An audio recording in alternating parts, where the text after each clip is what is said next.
Opo, pwede yan. Kung gusto nilang ayaw nang sumakay muna ng motor o kotse o truck, LRT. LRT, papagawa nyo? O ba? Ay, grabe. Sobrang yaman na kayo talaga, Para Madam Delia. paikot-ikot na lang siya sa mundo.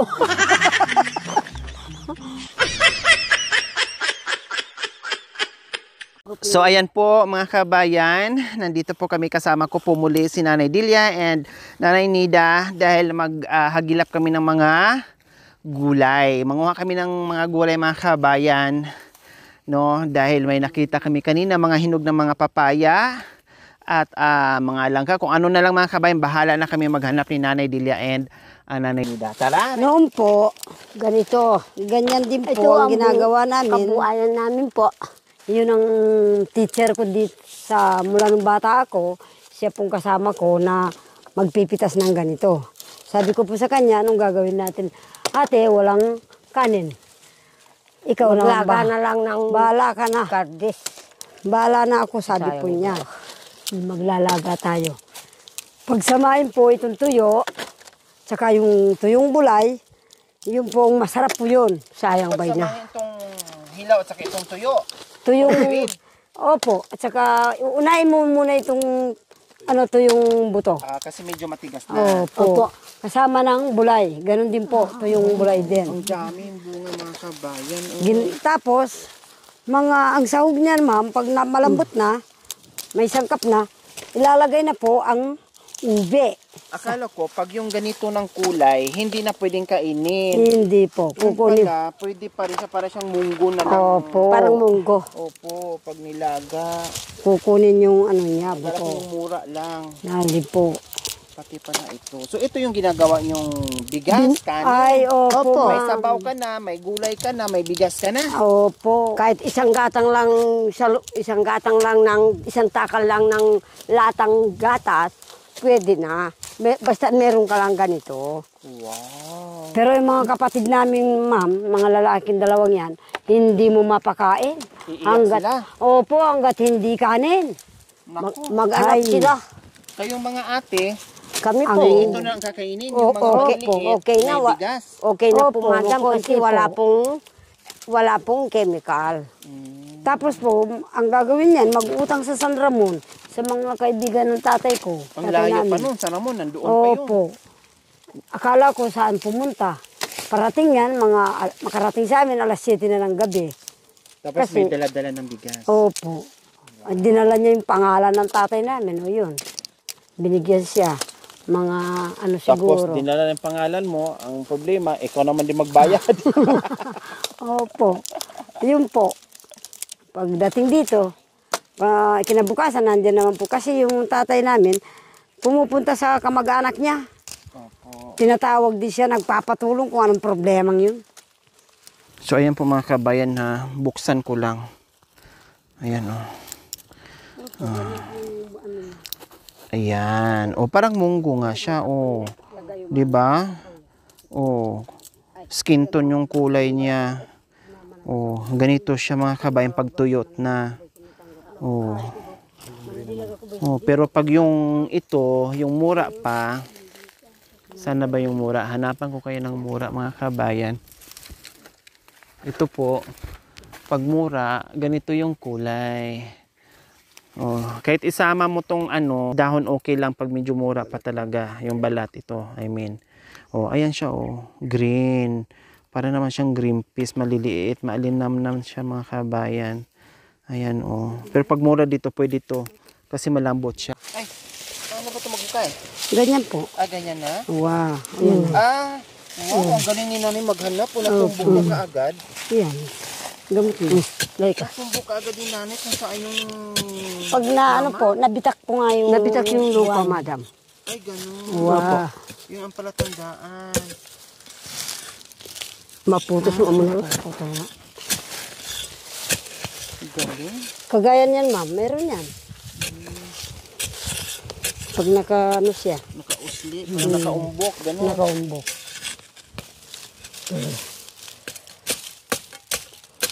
Diba? Yung nasa tinitinda na sila palengke, ma'am. Ito nga.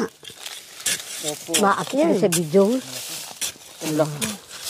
Yung pong tinitinda sa palengke. Tama na yung isa lang yun. Kapon, kadaragdag yung baman. Oh. Malit Daming yata. bunga. Ang puno lang. Opo. Naanti siya. Yung iba binubunot, no? Opo. Ako po Yung, ayaw kong kapampangan, bubunutin, madam, para hindi matutuyo. Ay, gano'n. Wow. Yung tangkay. Iuulit ko itatanim.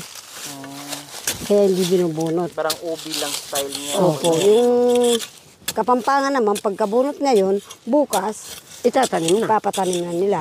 Kukuha ng magtanim. Maglilinis pa ako, madam. Makanano ka. Ay, madam ko.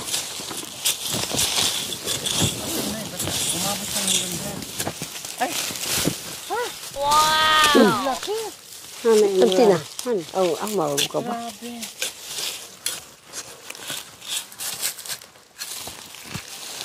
Ang galing ni Nanay Delia. O, tama na. Tama na yan. Mga dalanday Hindi ni. na namin dagdagan. Dadalhin nyo nito. Dadalhin sir. niyo, ma'am. Masarap yan, Parang malaki. pagdating doon, meron kayong ilalaga. Kahit Kung hindi kayo... nadagdagan sana, ma'am, sa tatiyating. Tama na. Hindi, wala mo, may katusok. Oh. Kamuting kahoy din siguro. Kaulin mo din. Kasi, ma'am, pwedeng gawin ng ano. Lupa lang pala. Oh. Suman.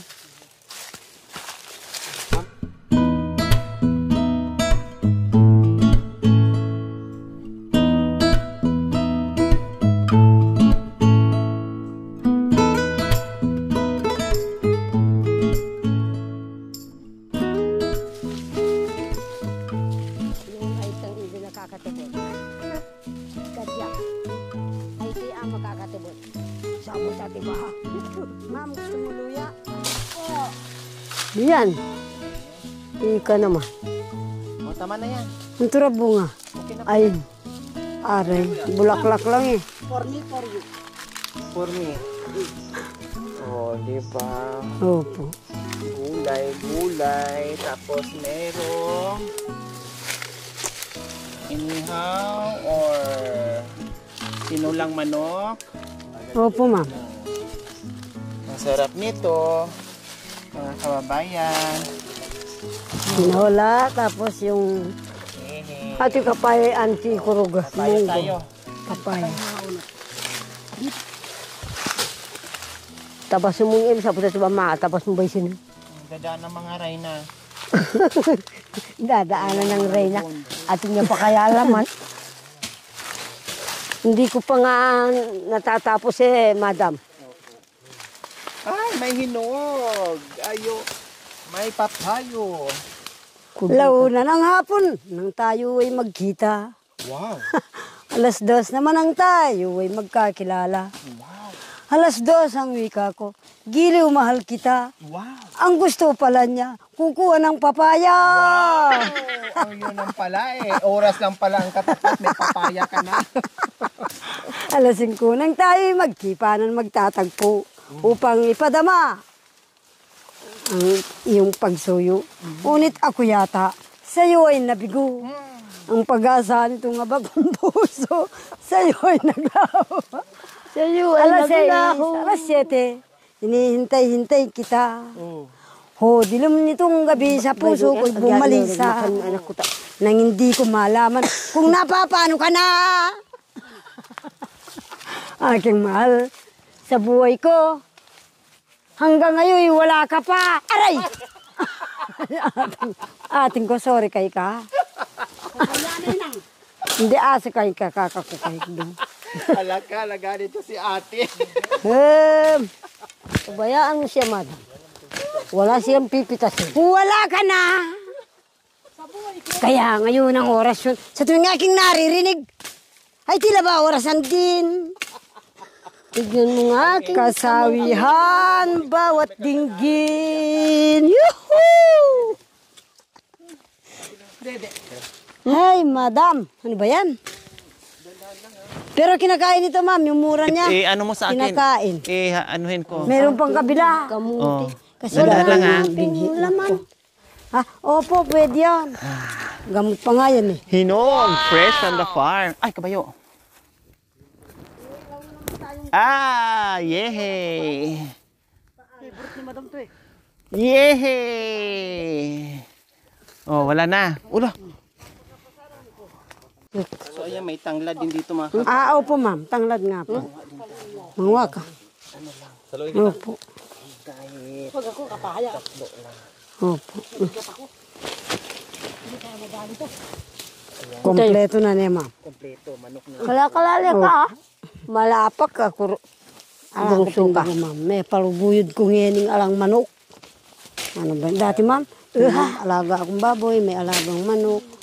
Huwag ka. Ha? Subukan mo malalaman mo naman mabali yan. Hindi, wag na, baba ka. Huwapin eh. So, ayan. Oh, ang bango. Huwapin. Anong sabi niya po, nanay? Sabi ko kahit mapakla ma'am, yun. Pero gamot naman. Anong bakla? Mapakla. Ika. Nabingi na ata ako. So, meron naman kabila. Ayan. Alang kupupuwerte. So, kalili. Hay. Diba? Ano po yan, nanay? Sili. Wow. Ang cute ng sili. Mapula. Paka na yung kaya beba. Kinukote. Tamanure ako. Kita akala ko. Tapos na sa atin ang mundo. Nagulat naman ako. Akala ko, hampasin ako ni nanay sa malaking kamuting kahoy. Kamuting kahoy. Anong bang meron, Delia? Ha? Ano po? Wala eh. Ha? Wala. Kulang manok. Lumalaki yung hawak mong mic O, continue. Pagpatuloy. Akala ko. Tapos na sa atin ang mundo. Ngayon pala. Hanggang ngayon. Nandito ako. Nandito po. Mga kaibigan. Nandito sa taas Kasama ko. Si Madam Aquino. Sundan mo yung mic. Si Madam Aquino. Nagangad. Makapiling tayo. Ngayon. Halina kayo. Kaibigan. Kung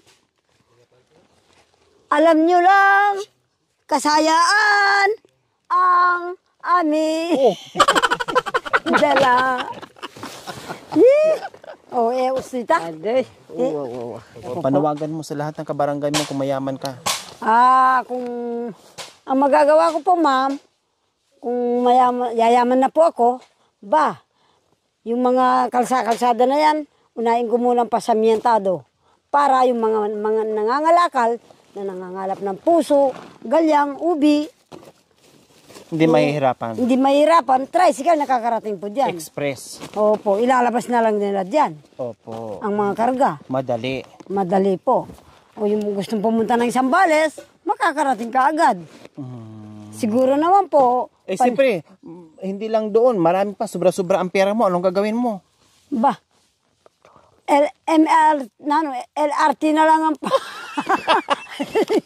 magagawa ko. LRT na lang. Akala ko ML. Iwan ko muna Lalo kayo. pa palang gumanda. LRT ang ipapagawa nyo. Kung gusto nilang ayaw nang sumakay muna ng motor o kotse o truck, LRT. LRT ipapagawa nyo.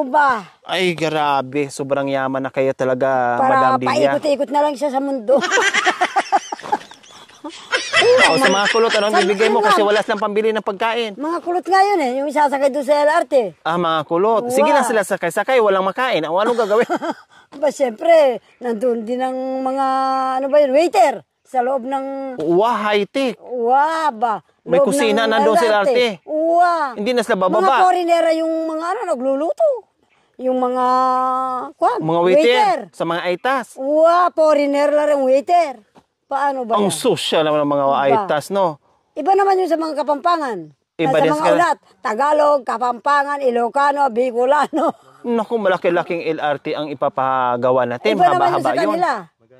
Iba rin po yung sa kanila, ma'am. Oh. Kung gusto nilang pupunta ng Baguio, pupunta ng lampas pa ng Baguio. Naka-LRT. Opo. Ang galing talaga Papunta nila. ng Akala ko magsabi kayo ng pera. Pera. Oh. Kahit hindi ko naaawakan yung pera. Basta, pipirmahan na lang ako. Importante, nakakarating naman sa akin yung para sa akin. Hindi na kayo magnakaw. Hindi po. Sure kayo? Uwa. O konti lang? Siyempre hanggang mamatay ako. Hanggang mamatay ako, may pera pa, ba. O konti lang nakawin nyo, pambili ng sasakyan. Kahit hindi na ako magsasakay. Maglalagad na lang. Abang yaman nun bakit ganun? Aywan ko ba? Mga bahay ng mga kulot. Ang yaman-yaman, pero wala mang escort. Paano kaya? Nabigyan na lahat. Oh. Nanakawin pa ba ako? Hindi na. Hindi na. Uwa. Yung mga bahay na mga kulot bahay sa naman mga... nila, ganun din po. Anong gagawin sa mga malilit na bahay? Ipapagawa. Simento or... Sementado po. Mga building na siguro. Isang building siguro, 5 pamilya doon. Bawat 5 pamilya. Akala nila isa lang may-ari. Ilang palapag? 5 palapag, 3 palapag, 4 na palapag. Kahit 10 palapag na. Naka-elevator, ayaw pa niya. Ngayon ang paglutuan pa niya, pipindutin na lang. Akala nila cellphone, Dipindot ang mga lutuan. Dipindot ang mga lutuan. Mga high-tech na. Uwa ba? Grabe ang pangarap mo. Nanakawin pa ba nila ako? Hindi na siguro. Hindi na. Ikaw na lang ang magnanakaw. Ako na lang magnanakaw. Bawat pinuntahan ko, gaganunin ko yung mga ng pera nila. Kung magkano pang natitira. Tapos, pag may matira, Hoy, pahingin nyo naman ako. Wala na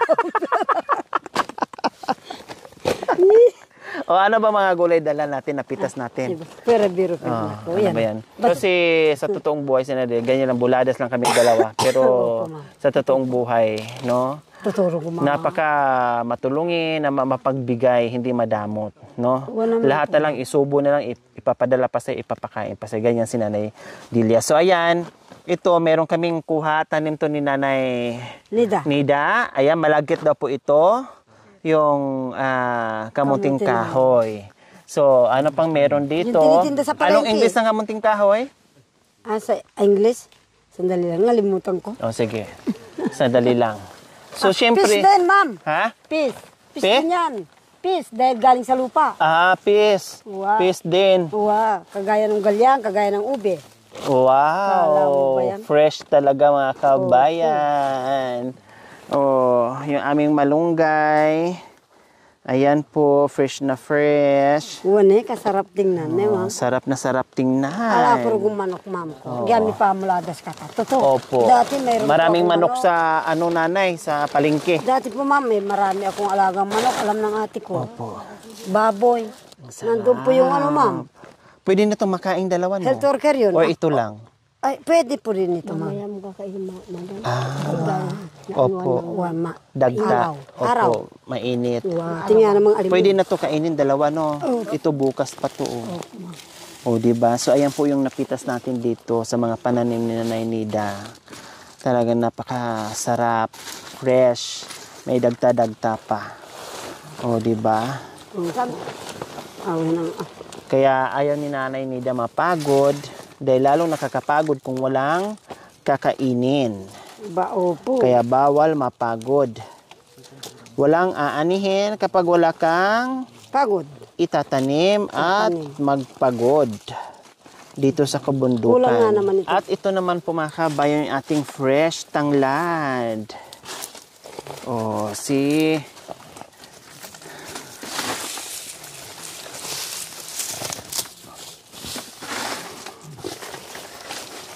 Yung mga manok ni Nanay Nida ay wala pang mga mga walang mga sisiw. So pinaparami kasi bagong pa. So kailangan padamihin muna. Nag-alok na si Nanay Nida kanina doon sa baba. Meron daw doon sa anak niya. Kailang sabi ko, wag na kasi malayo yung uwian namin. Mamamatay din sa sasakyan. Sayang. Padamihin na lang muna nila. Ganyan lang. Bango. Ayan po mga kabayan, ang partner niya. Ang po itong malunggay. Plus itong malunggay. Ayan. Oh, di ba?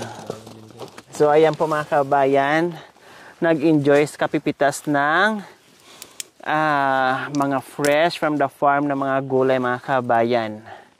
No, sa sipag at tiyaga ni nanay dito sa kabundukan ni Nanay Nida, pati tayo nakatikim sa kanyang pinagpaguran, pinagpawisan at hindi napapagod dito. Kaya bawal mapagod dito sa lugar ni Nanay Nida. Yun nga lang, sabi ko sa kanila, alam kong masisipag, alam kong sanay sila, alam kong batak na batak sa trabaho, pero kailangan pa nila magpahinga kasi may edad na. Delikado din pag nasubrahan. 'Di ba? Dahil hingal na rin, no, iba na rin ang lakas, kahit maliliksi sila pero iba yung lakas nila noong medyo bata-bata pa kaysa sa ngayon na may edad na. Kaya kailangan mga nanays, pahinga din ha pag nakaramdam ng pagod. Kasi ang trabaho hindi na uubos. Talagang araw-araw may trabaho. Yun po, araw-araw po. Opo, ang katawan napupundi rin. Pag nasubrahan, mapupundi, kawawa pag nagkasakit. Lalong mamoblema tayo pag mayroong sakit. Okay? So ayan po mga kabayan, abangan nyo dahil marami pa itong kasunod dahil meron pa kaming gagawin after nito. Oh. Sige.